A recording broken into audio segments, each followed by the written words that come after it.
işi var ömrümde? Ağlayıp üzülmenin ne işi var ömrümde? Başımda sevda yeri güller açar gülümde. Başımda sevda yeri güller açar gülümde.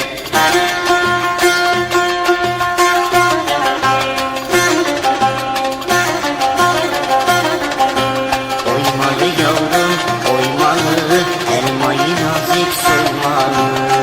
Boşalan kadehleri içine de bade koymalı. Olmadı yavrum olmadı, bardak yine dolmadı. Bardağın dibi delik, koydum koydum dolmadı.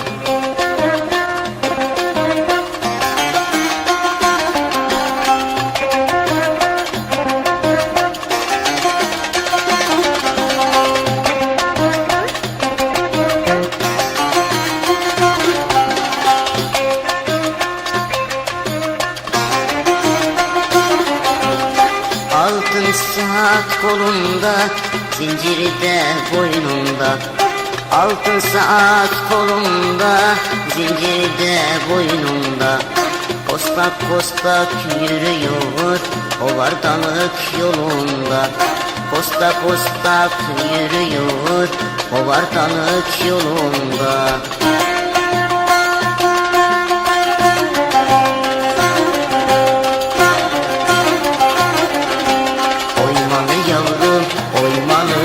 Elmayı nazik soymalı.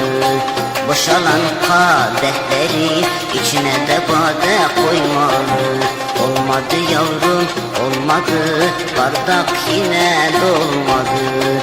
Bardağın dibi delik, koydum koydum dolmadı.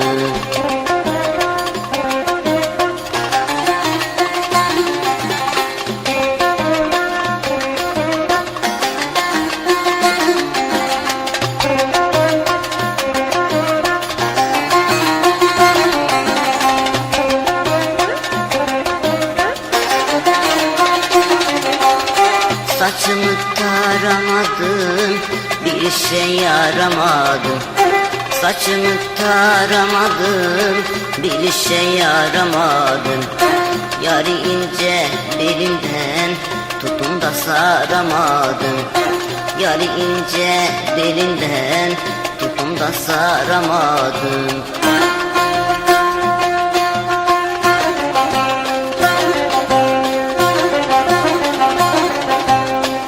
Oymalı yavrum oymalı, elmayı nazik soymalı.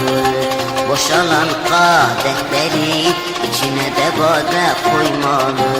Olmadı yavrum olmadı, bardak yine dolmadı.